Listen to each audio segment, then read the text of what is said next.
Hey guys, so honestly today I have been going back and forth about making this video, but since I posted on Facebook that I promised I was going to do a 3-part video from my story, that's what I'm going to do, because at the end of the day it's not about me, it's about you guys, it's about the people that I inspire every day, for them to know that no matter what your past is or where you come from, that do not define you who you are. Your choices in life, that's who defines you who you are. And that fire and that willpower to keep fighting despite of what life might bring you and how many blocks you might have to hit or how many obstacles you have to hit, but to go on in life. And that's the reason why I share my story. It's for you to guys to know that this person that you see today that loves fitness and health and living a healthy lifestyle and being able to work from home and everything else, that's not exactly who I was my whole entire life. I wish I can say my teenage years were awesome. Sadly, they were not exactly the best in the world. They taught me a lot, and I came from a long, long way to be to the point that I am today. As my little sister, mom, and me, we took the offer my uncle gave us to be able to move to the United States and get a fresh start and everything else, and get away from my stepfather and just live a healthy lifestyle and just be able to start over. It sounded amazing. It really did. But as we moved here to the United States, I never knew how much my life was going to change. As we moved here, my family started talking about my father and how amazing he was and everything else. And for the longest time, I didn't want to meet him. I'll be honest, I just didn't. I didn't need him during this whole entire year, so why do I need him now? And it took me getting really sick and being at the hospital and afraid that I was not going to make it alive, that I decided I wanted to meet him. I wanted to know who he was and just ask him why did he never went and looked out for me. And he did. And he did find me. Sadly, the only way to bring me back to the United States was putting mom in jail. And he refused us to do that. He was like, the only language you knew was Spanish, and I was not going to take you away from your mom, and you seem happy. He did not know what was going on. He did not know what was happening, and it took me a long time to be able to not blame him from it, because I had so much stuff built up inside me and so much resentment and anger and everything else, and it was just hard. It was hard for a teenage girl to go through all these things, and not only that, but having to go through all the changes in my body and all the problems that I had physically because of what happened to me.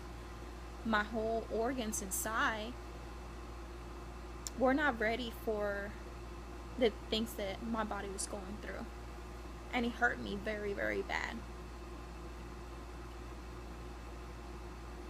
And as I got better and I got medication and everything else, I got out of the hospital, I got back to school, trying to learn the language, because the only thing I knew was Spanish. It was hard because it was a very country town, and it was so different, because back in Puerto Rico you wear uniforms and everything else, and over here you wear color clothes, and the color clothes that I had was not the same style as a country small town. Everybody was wearing camouflage and cowboy boots and everything else, and all I had was summer clothes and flip-flops. So it was very, very hard, that transition, going from to completely different culture, from being Latin to this place that it was just very country.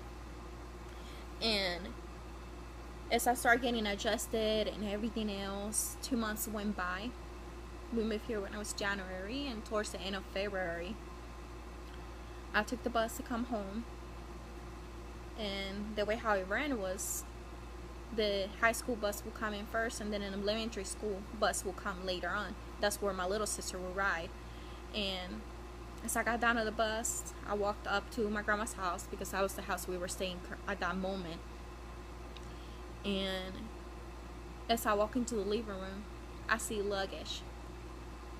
And I see my stepfather sitting down in the living room. My whole entire life just froze. And I did not know what to do. I was scared. I didn't know what he was doing in there. I did not know he was coming. Nobody told me about this. And I just felt like I was taken away from everything that I knew for something that it was going to be better. A promise that it was going to be everything was going to be better. And it wasn't. I felt that I was being lied to. I felt all alone and not safe. As my mom rushes to get from work to the house, she tells me, "I'm so sorry, I meant to tell you." She bought a flight ticket for him, one-way ticket. She told me that he was just visiting because my little sister needed a father, and that he was not going to be there for long. Reality was, it was only one-way ticket. He was there for good, and he was not going anywhere. At first, things started playing out very well. He was not drinking. We were playing like we were the perfect family. But in reality, it felt like there was a huge elephant in the room, and I wanted to scream so loudly for somebody to hear me, but I could not talk to anybody because I did not know English, and it made me so frustrated. And I swear and I promised myself I was going to learn the language. I was going to be the best as I can at school and just show mom that we can be better. I was going to get a job, and I was going to be able to bring money to the house that we did not need at him. But that was not enough. My mom was so used to the abuse and the addictive relationship that she didn't see anything else. She was so afraid of being by herself that she put her wants before her own kids. And it took me a long time to be able to realize that. I kept fighting and fighting and fighting for a war that it was not mine, for a place that I should have not been fighting for. I should have been enjoying my years in high school and enjoying being a kid. Not have to worry about everything's going to be perfect at the house and taking care of my little sister and my mom.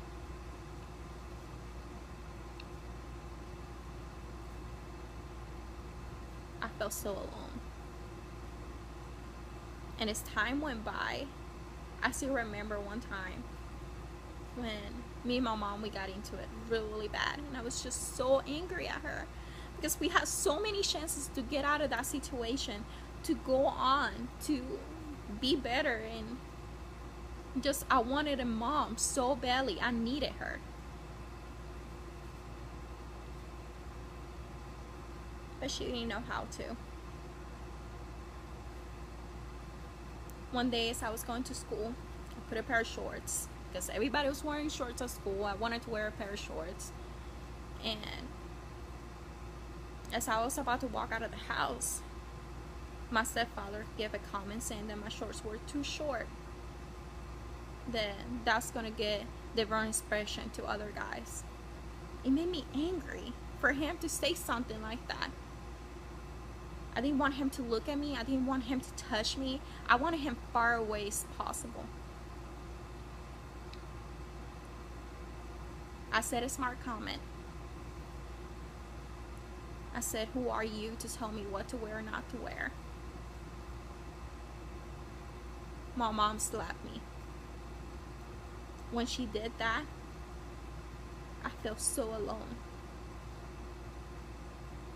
And it made me angry at the same time. It made me angry because she took his side. It made me angry because I was not safe anymore.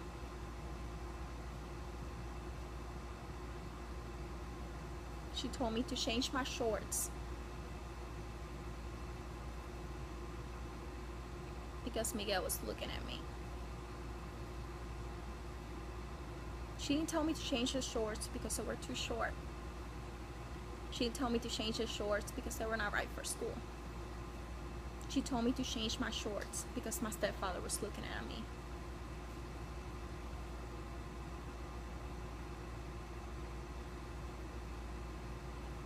And I didn't know what to do. It was hard. Put a long pants, jeans, put a hoodie on, and I left to school that day. Covering my face with my hair so nobody sees the fingerprints on my face or the marks on my legs from that morning. A teacher noticed it. Told me that the counselor needed me in their office. The counselor asked me what was going on. I didn't want to talk to them. I was tired talking to people and nobody was doing anything about it. People either gave me money or gave me their pities or gave me hugs. And I was tired of it. I did not need that. I just needed to focus on school and make myself a something so I can get my little sister out of that situation and teach my mom that she can be better than that.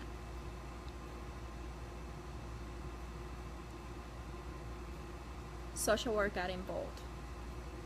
They went to the house asking questions, and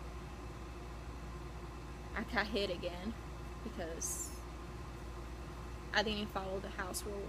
What happens at home stays at home. Whenever you go leave the house, you act like everything is perfect. I started to get sick of it. I was tired of that rule, and it was just hard. At that point, my stepsister was living with us, Miguel's daughter, my stepfather's daughter, and I told her I was sick of it. I was tired and I cannot do this anymore. I told her to make sure Catherine was okay, my little sister, make sure she was safe. I had so much anger inside of me, and I was so mad that I grabbed my school stuff and I left the house. I called my father. He understood what was going on. He didn't know what was going on. He was working out of town, drove all the way from out of town in because I called him. I was like, I'm leaving home. Either you come and get me or I'll sleep under a bridge. I honestly do not know how much he put up with me. I really don't. He knew he cannot stay there for long because he was working out of town and he had a contract working in Iraq and everything else. So he cannot take me with him. He asked me if I had a friend's house or somewhere I could stay. So I was like, yeah, I have friends. I stayed at friends' houses, principal's house, teachers' houses. As long as I could get to school, that's all I care about.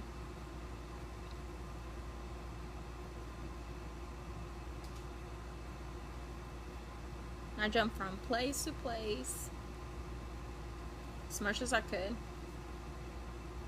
And my grandma opened the doors of her house, even though she didn't have to. She told me, she was like, hey, if you need a place to stay, you know you're welcome here. And I was so thankful for that. I really, really was. I don't know what I would have done without her. When she first got me, I was such a mess. I was scared. I didn't trust anybody. I felt lonely. I used to sleep fully clothed with sneakers on. Door locked. And as soon as somebody tried to come in through the door, I was up on my feet, ready to run. She knew something happened. She suspected something was going on. But she didn't ask questions. She used to make tea. And we still do that. We still have green tea. And she said, whenever you're ready, you'll talk to me. I just want you to know that you can stay here as long as you need to. And of course, my pride self and my ego I told her, I was like, not to worry, that I was not going to be there long, that I was going to leave and I was going to get my own place. 15 years old. She said, okay, but just know you can stay here as long as you can. A couple months went by, and my dad, with the last bit of money that he had, he was so worried about me that he got a small place for me. He built on top of a mountain, a little house. Told me you can stay there. Rules are no boys. Just behave, go to school and everything else, and you're gonna be fine. I said thank you. I took it. 15 years old, I was living by myself, my own house, thanks to Dad. And I got up every morning, I went to school. He would come in every so often to come and check on me, make sure I was okay. If I needed anything, I was working, paying for bills and everything. One day he comes home and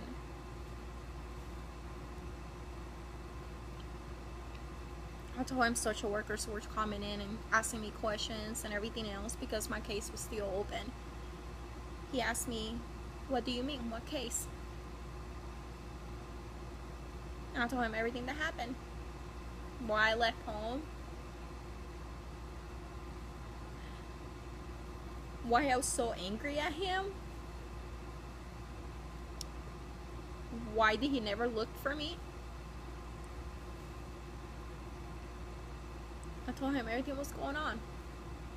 I told him that I was not allowed to see my little sister because Miguel would not let me. And I didn't know where else to go. I felt lost. And all I wanted to do was cry. There was at one point that I just wanted to end everything. I didn't want to feel anything. I didn't want to talk to anybody. I was at a point in my life that I was so depressed and I had darkness so badly that I just wanted to take my life.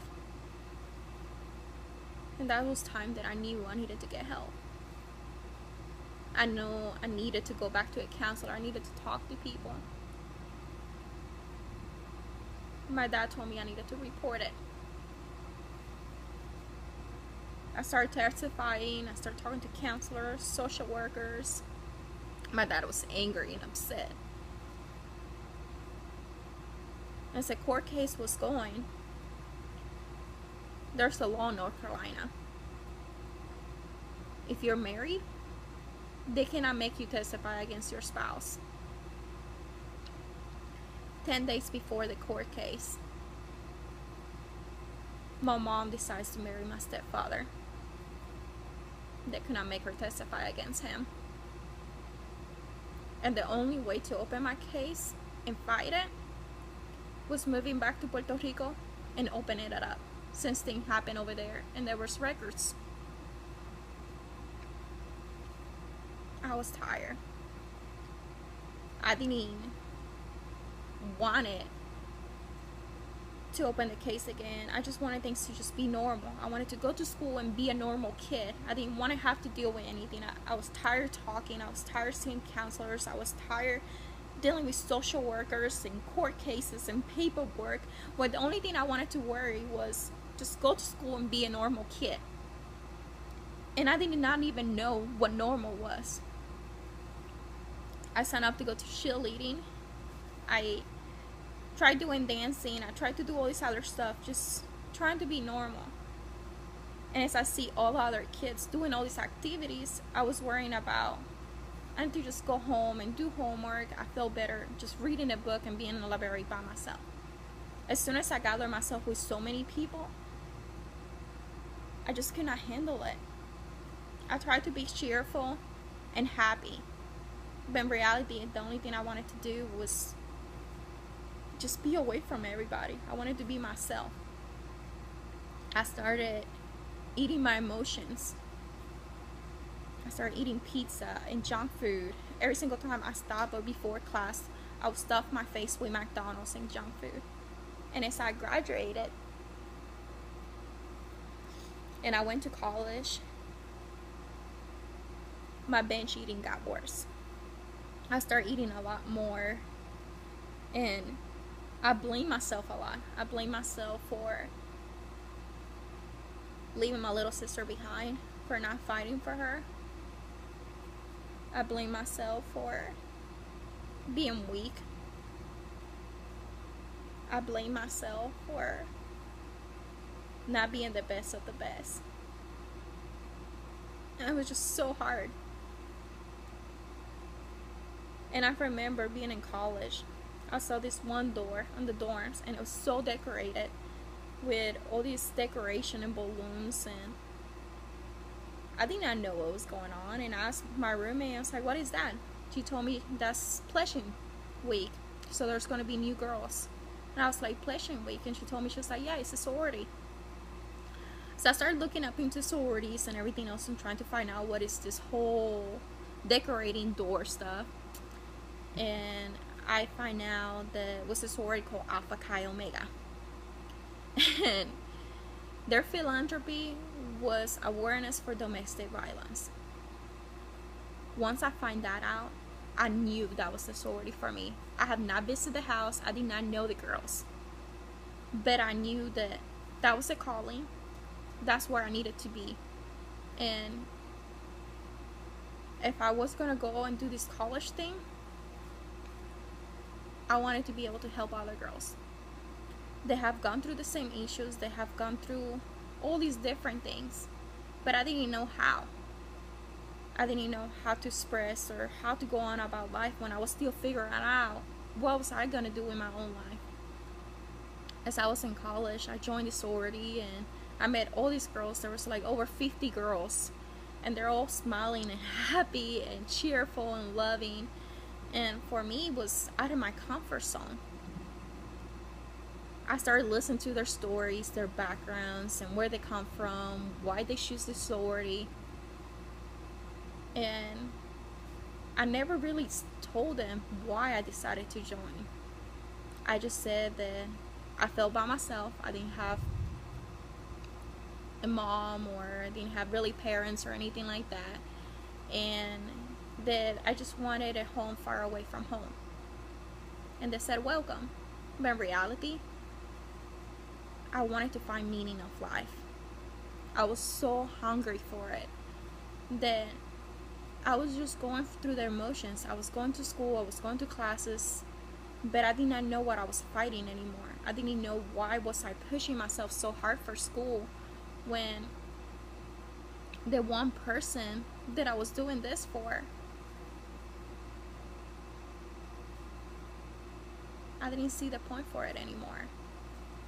I fought it so long to go to school and be the best of the best, to be able to prove to my mom that we were strong enough to go on with life,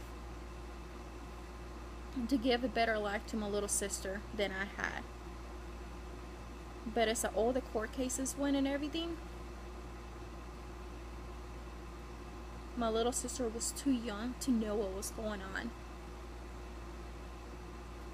And they told her that I was trying to hurt her dad, and that